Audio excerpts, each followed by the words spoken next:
है कि हमारे मौसमी जो हालात हैं, हर मौसम के एक टाइम होता है। सर्दी का अपना टाइम है, गर्मी का अपना टाइम है और उसकी एक लिमिट टेम्परेचर है।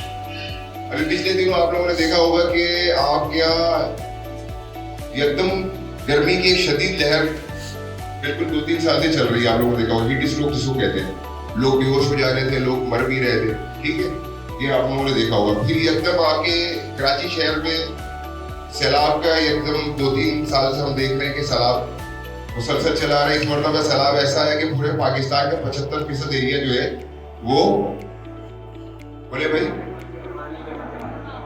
डूब गया, ठीक है, पानी में डूब गया। प्रॉपर्टीज हमारी इस मुल्क की वो जाया हो गई। क्यों? क्लाइमेट चेंज की वजह से। इसका फेनोमेना क्या था? Climate change. इसमें कह लेंगे इंसान ने अपनी कुछ ऐसी हरकतें की हुई हैं जो कि एक्स्ट्रा प्रोड्यूस कर रहे हैं कार्बन। हम जो बीइंग ए ह्यूमन जो है हम क्या कर रहे हैं? प्रोड्यूस कर रहे हैं कार्बन। और वो कार्बन हम प्रोड्यूस कर रहे हैं अपनी तरक्की के लिए। तरक्की के लिए मतलब ये कि हम एनर्जी हासिल कर रहे हैं, फॉसिल फ्यूल से एनर्जी हासिल कर रहे हैं। फॉसिल फ्यूल मीन्स आपके जो डीजल वगैरह हो गए और पेट्रोल हो गए, ये कहलाता है फॉसिल फ्यूल। फॉसिल फ्यूल से हम बिजली बना रहे होते हैं, गाड़ियाँ चला रहे होते हैं, जनरेटर चला रहे होते हैं, इससे कार्बन प्रोड्यूस करते हैं। जब कार्बन प्रोड्यूस करते हैं तो वो कार्बन जाके हमारे माहौल में घूमना शुरू हो जाता है। अच्छा, वो हवा में घूमते घूमते घूमते वो कहीं जाकर वो खत्म नहीं होता, बल्कि एक लिमिट पे जाकर वो एक चादर की शक्ल अख्तियार करता चला जाता है। क्या कर रहा है? चादर की शक्ल या ब्लैंकेट की शक्ल में। अच्छा, वो डे बाय डे जब से हम लोगों ने कार्बन प्रोड्यूस करना शुरू किया है और मुख्तलिफ गैसेस प्रोड्यूस करना शुरू किया है, जिसमें मिथेन गैस है। आप लोग साइंस के स्टूडेंट हैं माशाल्लाह से इसमें, ठीक है। मिथेन गैस है, कार्बन CO2 है और मुख्तलिफ जितने भी टॉक्सिन्स आप गैसेस जो आप जनरेट कर रहे हैं मुख्तलिफ किस्म के। आपके ये होम अप्लायंसेस है, आपके घर पे गीजर है, आपके घर पे टीवी है, फ्रिज है, वो सारे के सारे जो है एक सर्टेन टेम्परेचर जनरेट करने के बाद वो गैस में कन्वर्ट हो जाती है वो चीजें। तो वो गैस सारे के सारा क्या कहलाता है? Green house gases, GHS।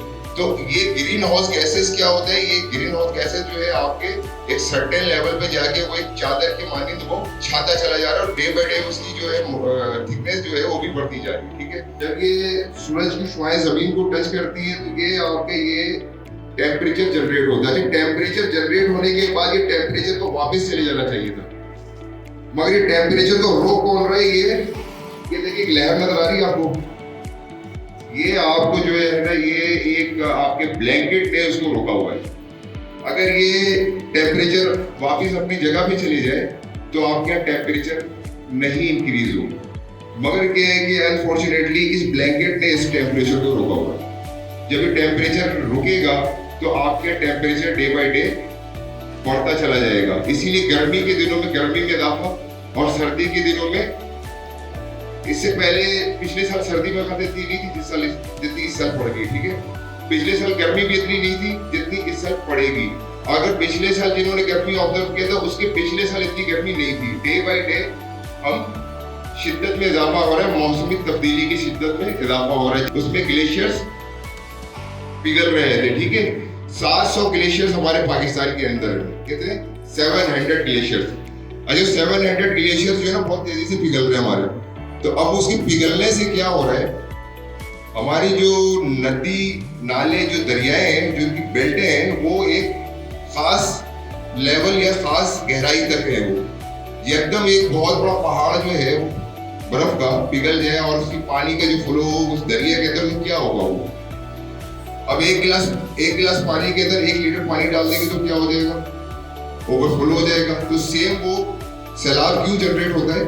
जब आपके ग्लेशियर्स मेल्ट हो रहे होते हैं, इधर से बारिश भी हो जाती है, ये सारे का सारा मिलके आपको ओवरफ्लो होने के बाद वो सैलाब की शक्ल अख्तियार कर जाता है। अच्छा, वो सैलाब की शिद्दत में भी इजाफा हो जाता है। एक होता है नॉर्मल सैलाब चल रहा होता है, मगर एक शिद्दत के साथ सैलाब आता है जो तबाही फेर के चला जाता है। जैसे पिछले दिनों आपके जो सैलाब आया था वो 70% जो है आपके पाकिस्तान के सिस्टम को डैमेज करके चला गया।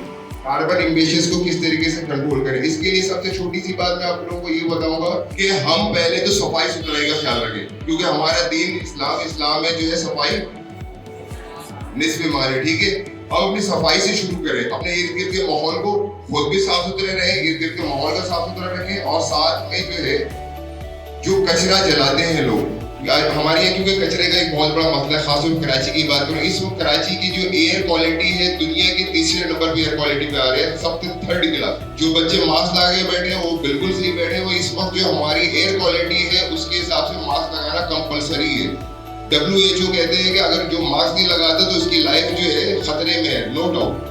क्योंकि हमारे यहाँ क्लाइमेट, एक तो हमने कार्बन बहुत ज्यादा प्रोड्यूस किया हुआ, क्योंकि हमारे यहाँ सरहदी शहर है, हमारे सरहद यहाँ पे इंडस्ट्री बहुत ज्यादा मूव कर रही है, ठीक है। साथ में हमारे यहाँ ट्रांसपोर्ट बहुत ज्यादा, ओवर ट्रांसपोर्ट हमारा शहर हुआ है। साथ में हमारे यहाँ जो है प्रॉपर सफाई नहीं होने की वजह कर यहाँ पर जो है ना बहुत ज्यादा डस्ट हमारे एयर में मिक्स हो चुका है, जिसकी वजह कर जो है ना एयर क्वालिटी बिल्कुल बदतर हुआ है। दुनिया के तीसरे नंबर पे शहर आ रहा है एयर क्वालिटी के इंडेक्स के अंदर। तो आप लोग मास्क लाजमी लगाएं, क्लाइमेट को या एयर की क्वालिटी को चेंज करने में अपना किरदार अदा करें। ये मैसेज मैं आपको इसलिए कर रहा हूँ, या रोटरी क्लब इंटरनेशनल के ताउन से और कराची रेजिडेंसी रोटरी क्लब के ताउन से हम डोर टू डोर जाके बात को इसलिए पैगाम पहुंचा रहे हैं, हम अपना फर्ज अदा कर रहे हैं। हम क्या कर रहे हैं? अपना फर्ज अदा कर रहे हैं। हम आपको ब्लाइंड नहीं रखना चाह रहे, हम चाहते हैं आपको अवेयर करना regarding the our climate change.